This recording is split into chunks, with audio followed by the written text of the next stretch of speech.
Competitive exam की तैयारी करने वाले बच्चों को क्या करना चाहिए जिससे उनकी मेहनत सफल हो। मंजू, बस मैंने इस बारे में बहुत सारी बातें की हैं, बच्चों के लिए विशेष सेशन भी मैंने लिए हैं और अभी बहुत जल्दी कुछ और भी प्लानिंग्स हैं जो बच्चों के लिए हम कर रहे हैं। कॉम्पिटिटिव एग्जाम के लिए पहली तो चीज ये दिमाग में रखिएगा, मैं हमेशा कहता हूं कि कभी भी आप तैयारी कीजिए कि हेल्दी माइंड के साथ कीजिए और अपने गोल को दिमाग में रख के कीजिए। आज मैं एक बहुत बारीक बात कहता हूं, कई बार 4 बच्चे तैयारी कर रहे हैं, एक बच्चा बहुत अच्छी तैयारी कर सकता है, वो अपनी तैयारी कर रहा है, बट उसके मन में एक फियर है कि मेरे जो 3 दोस्त हैं वो उससे तेज दौड़ जाएंगे।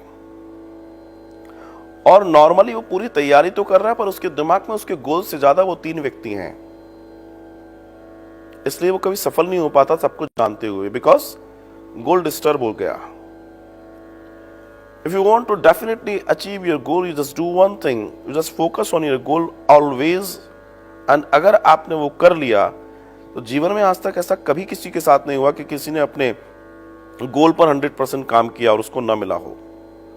So first of all those students जो कॉम्पिटिटिव एग्जाम की तैयारी करते हैं या कोई भी तैयारी करते हैं, मैं उनसे हमेशा एक चीज कहना चाहता हूं, हमेशा प्रसन्न रहिए। और एक बात और ध्यान रखना, आप कितनी भी एग्जाम आदि की तैयारी कर रहे हैं, आप तब तक कीजिए जब तक आपके अंदर थकान नहीं है। जैसे ही थकान आने लगे अपने आप को रिफ्रेश कीजिए, आप पढ़ाई के टेबल से अपने आप को हटा लीजिए। थकान में पढ़ा हुआ कोई भी कार्य आपके मतलब का नहीं है, ना आपको कभी वो मिलने वाला है। आप 2 घंटे पढ़ रहे हैं लेकिन आप फ्रेश माइंड से पढ़ रहे हैं, आप अच्छे मूड से पढ़ रहे हैं, वो आपको याद रहेगा, वो आपके काम का है। अब आप 10 घंटा पढ़ रहे हैं जिसमें से 6 घंटा ऐसे हैं जो आपने बर्डन में पढ़ाई की है, वो आपके काम की नहीं है। दूसरा, जो लोग कंपटीशन में बैठ रहे हैं वो इस चीज का जरूर ध्यान दें कि उनका सोना भी पर्याप्त हो और जागना भी पर्याप्त हो। जो लोग कॉम्पिटिटिव एग्जाम में बैठ रहे हैं वो थोड़ा 5, 10, 20 मिनट ईश्वर का ध्यान जरूर करें। और मैं एक बात और बताऊं आपको, बच्चों को मैंने स्पेशली बोला है, अगर कर सके तो छोटा सा चित्र हनुमान जी का और छोटा सा चित्र मां सरस्वती का, ये 2 उनकी टेबल पे जरूर होना चाहिए। ध्यान रखिएगा, ये आप में असीमित ऊर्जा भर देने वाले 2 चित्र हैं, क्योंकि जब आप अपनी स्टडी टेबल पर बैठेंगे तो आप इन दोनों को जरूर देखेंगे, प्रणाम करेंगे। और ये अष्ट सिद्धि नवनिधि के दाता हैं और वो विद्यादायिनी है, वो ज्ञानदायिनी है। और जब इन दोनों की ऊर्जा समाहित होगी तो आपका कल्याण जरूर होगा। अपने गोल्स, अपने टारगेट्स को लिखिए सामने एंड उन पर उनको पढ़िए, आप सक्सेस हो जाएंगे। सफलता किसी से भी अछूती नहीं है, बनस्पत की आप सफलता को सहजता से स्वीकार कर लेना कि उसको फोबिया बनाए। ज्यादातर लोग उसको फोबिया लेते हैं, ज्यादातर लोग उससे डर जाते हैं, ज्यादातर लोग नहीं, ओ की क्या बात है। मैं तो एक बात और कहता हूं कि आप लोग कॉम्पिटिटिव एग्जाम देते हैं, अच्छी बात है, मगर आपने देखा है बहुत सारे, सबसे ज्यादा लोग एग्जाम लोग क्लर्क का देते हैं, प्यून का देते हैं, या छोटी छोटी नौकरियों का देते हैं। आप मेहनत उतनी ही करते हैं, लेकिन आपके साथ बैठने वाले 50 लाख विद्यार्थी हैं जो कंपटीशन दे रहे हैं। जब मेहनत ही उतनी कर रहे हो, उतने घंटे पढ़ाई कर रहे हो, तो आईएएस आईएफएस की क्यों नहीं देते भाई? वहां कंपटीशन कम है, स्टूडेंट कम है, competition ratio of people come है। पता है प्रॉब्लम क्या है? प्रॉब्लम यह है कि तुम्हें बताया गया है कि तुम ये नहीं कर सकते, तुम ये कर सकते हो।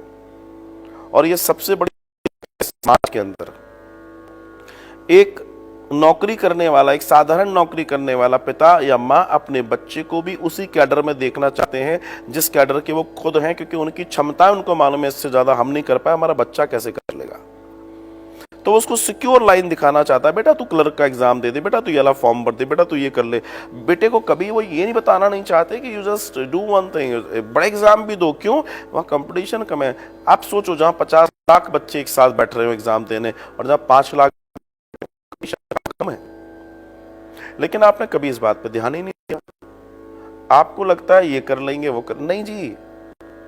आपकी तैयारियां, अगर तैयारियां मींस स्टडी आवर सेम है, आपकी ट्यूशन सेम है, फिर आप क्यों नहीं करते बड़े एग्जाम की तैयारी, बड़े ओहदे की तैयारी?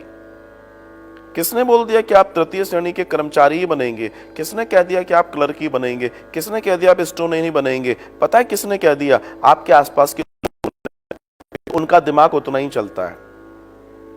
इसलिए मैं हर बार कहता हूं, अपने से बड़े लोगों से दोस्ती कीजिए, अपने से बड़े विचारों के साथ बैठिए, अपने बराबर के लोगों के साथ बैठोगे, आप वैसे ही रह जाओगे जैसे आप हो। दिमाग में ध्यान रखिएगा, आपकी क्षमताएं आपके आसपास के लोग बांध देते हैं विचारों के साथ। आप में आसमान में उड़ने की क्षमता, कभी आप अपने परों का उपयोग नहीं करते, जमीन पर रेंगते हैं वो लोग पर होने के बावजूद, क्योंकि अपनी क्षमताओं का आंकलन नहीं किया। हर इंसान के अंदर पूरी पूरी क्षमताएं परमात्मा ने दी हैं, बस आप उसको देखिए और समझिए। जीवन में हर व्यक्ति के पास एक महान काम करने की गुंजाइश है, लेकिन समस्या यह है कि उसका राय मंत्री कौन है, उसको राय कौन दे रहा है। End point is very important for a life. Who is your adviser? Who is your adviser? और वो एडवाइजर अगर कमजोर है तो आपके जीवन कमजोर बनेगा, अगर वो एडवाइजर मजबूत है तो आपका जीवन मजबूत बनेगा। ध्यान रखिएगा इस बात को। तो एडवाइजर मजबूत रखिए, एडवाइजर पर काम कीजिए। हर किसी की सलाह नहीं, अच्छे विशेष सक्सेसफुल लोगों की सलाह पर काम कीजिए, आपका जीवन महान बन जाएगा। आप जो हैं महान हो जाएंगे। आपके माथे पर नहीं लिखा कि आप ये नहीं कर सकते। आपके साथ परमात्मा ने कोई मेन्यू कार्ड नहीं भेजा है कि आप ये कर सकते हो, ये नहीं कर सकते। ईश्वर ने सबको पूरे मौके दिए हैं, आप अपनी स्वेच्छा से अपने जीवन का निर्माण करते हैं।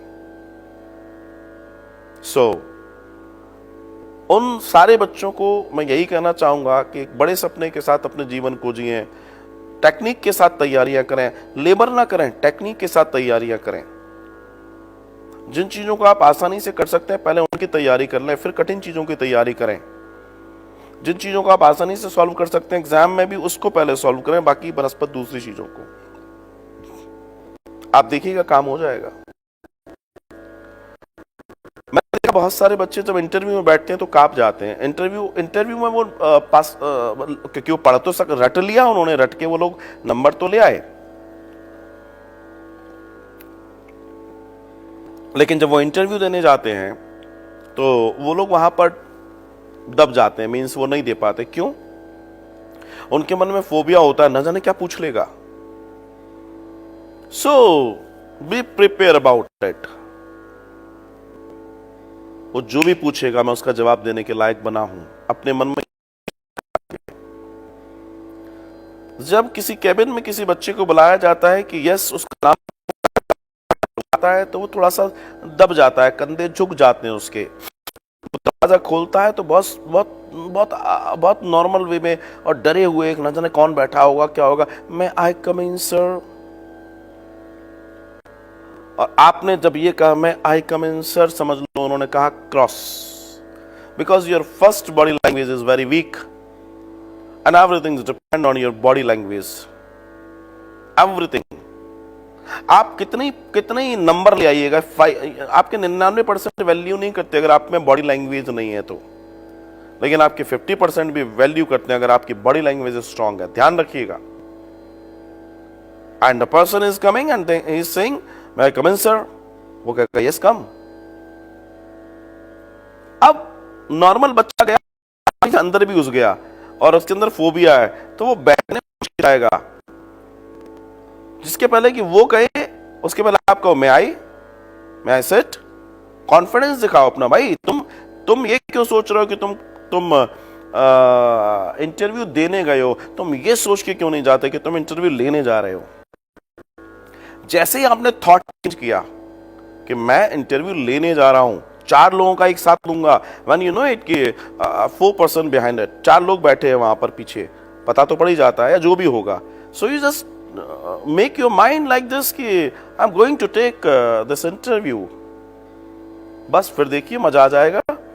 आप फिर बॉस बन के उसको लीड करेंगे और आपका इंटरव्यू अच्छा चला जाएगा। लेकिन आप जब दब कर ओ मेरा सिलेक्शन होगा कि नहीं होगा। अरे नहीं होगा, होगा उससे क्या फर्क पड़ता है।